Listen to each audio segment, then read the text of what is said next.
Hello everyone, Stuart Heath here, CEO and founder of Harvard Grace Capital, with just another post about what's going on in the markets. And 2 weeks ago I posted about who's started using the R word, and then last week there was some news about corporate executives aren't worried about recession, but there continues to be an awful lot of press about a recession.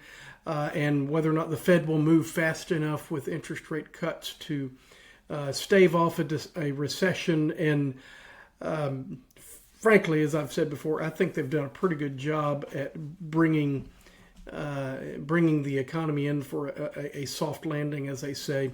But that does mean a slowdown, and so we might actually end up in a small recession.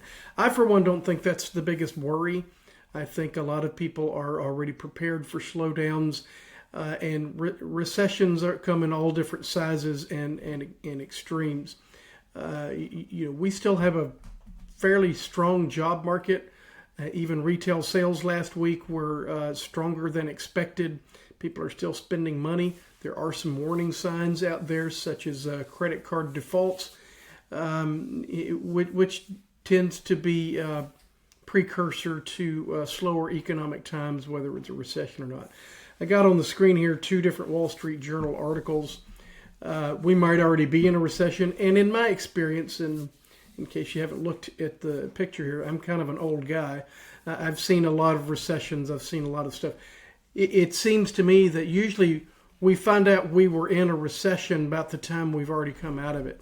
So I wouldn't be waiting around trying to make any decisions upon that. Also, I would say, and the market seems to have this priced in, even in deals that we're doing, lenders are already doing rates in the 6s and low 7s. So real interest rates are already coming down. But I would say it's not, the Fed starting lower interest rates is not a panacea. These rates will have to come down for a while, and they got to stay down. And home buyers have other issues than just interest rates. By far, that's the biggest one.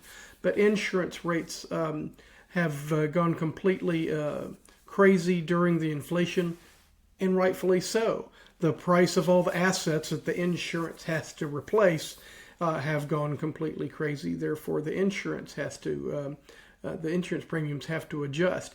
That's a big factor, and what we do know is that wage inflation is not keeping up with everything else. It does seem that inflation is under control, but that just means it's not growing as fast as it was 2 years ago. It doesn't mean prices are coming down. We're not going back to 2020 or 2019 levels. So all in all, most things are about 10 or 15% higher than they were. So anyway, take a look at these articles. We're just going to have to be a little bit more patient. Don't worry about the R word. And interest rates are not the fix for everything in the world. So anyway, I'd love to have your thoughts. So thanks for watching. Appreciate it.